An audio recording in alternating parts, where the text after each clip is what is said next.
U.S. President Joe Biden plans to seek re-election, but a majority of Democrats think one term is enough for Biden. That's according to a new poll from the Associated Press and NORC. The survey shows just 37% of Democrats say they want him to seek a second term. This went down from 52% in the weeks before last year's midterm elections. While Biden administration lays out their legislative victories and ability to govern, the poll suggests relatively few U.S. adults give him high marks on either. Overall, the poll shows 41% approval of how Biden is handling his job as president. This is similar to ratings at the end of last year. A majority of Democrats still approve that Biden is doing a good job as president, yet their appetite for a re-election campaign has slipped despite his electoral track record. Only 22% of U.S. adults overall say he should run again. This is down from 29% who said so before last year's midterm elections. Just 13% have a lot of confidence in Biden's ability to accomplish major policy goals. The poll also shows only 23% of U.S. adults say they have a great deal of confidence in Biden to effectively manage the White House.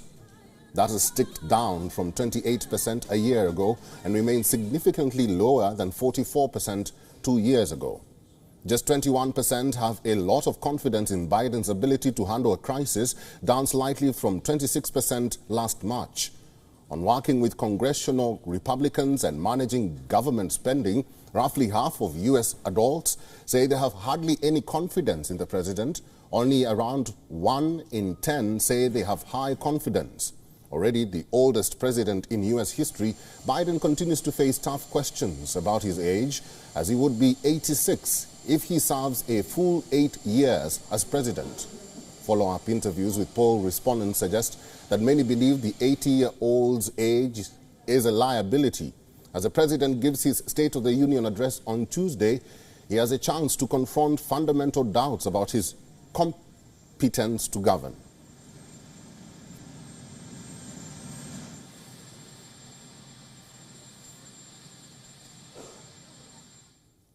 Spencer Critchley is a former communication advisor in the Obama campaigns. He is joining us live from California. Spencer, welcome to the program. Biden's falling support is concentrated among younger Democrats. Many Democrats expressed having little to no confidence in Biden's ability to, effectively manage government spending or work with Republicans in the Congress. What else could be dipping Joe's approval or liking? I think, as you indicated in your introduction, that there's probably a combination of factors, and his age can't be dismissed despite what I believe is an incredibly strong performance so far. But I think it is a legitimate question. He is not young. He's one of the oldest people ever to serve in high office. And even though he does seem to be doing very well, it has to be a concern. That said, I would caution Democrats against reacting in any kind of panic against numbers like this, which unfortunately Democrats are often prone to do. Poll numbers change from one week to the next, often in response to the news of the day or the week. As we see with these poll numbers, they're probably dipping due to other factors, for example, the ongoing questions about classified documents, which again, I think the president is handling very, very well, right. But still the political optics are not good. But poll numbers change all the time, and it's 2 years to the next election, and almost anything could happen between now and then. Spencer, you're very right. It's 2 years to the election, and we'll talk about that a little bit later. Biden is set to deliver the annual State of the Union address on Tuesday, the success of which could determine the trajectory of his re-election campaign. Will that have any impact or effect on Americans' feeling towards their president?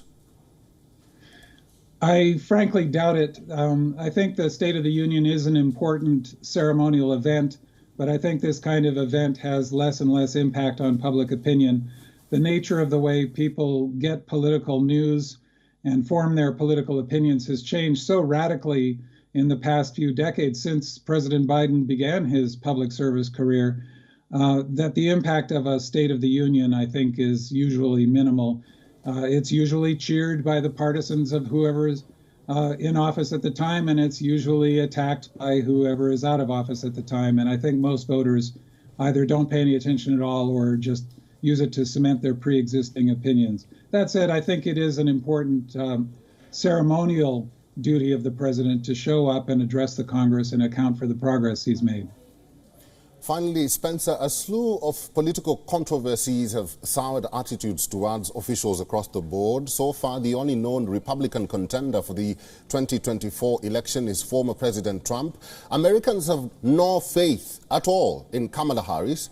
The election is in 2 years, like you said. Are we going to see a surprise candidate?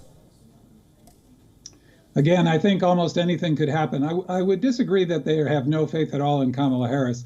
I think she had a rough start. I think she's been doing good work to recover from it. And again, 2 years is a long time.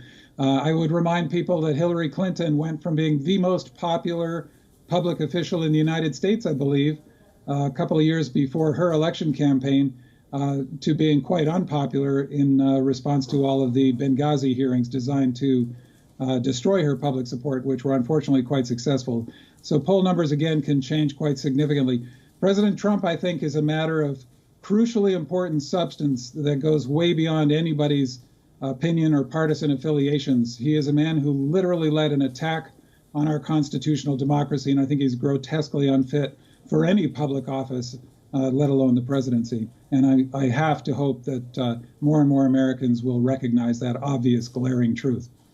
All right, 2 years is not a long time, so we'll have to wait and see what happens in this 2 years as we wait for the election in the United States. I've been talking to former communication advisor in the Obama campaigns, Spencer Critchley. Thank you for talking to WION today. WION is now available in your country. Download the app now and get all the news on the move.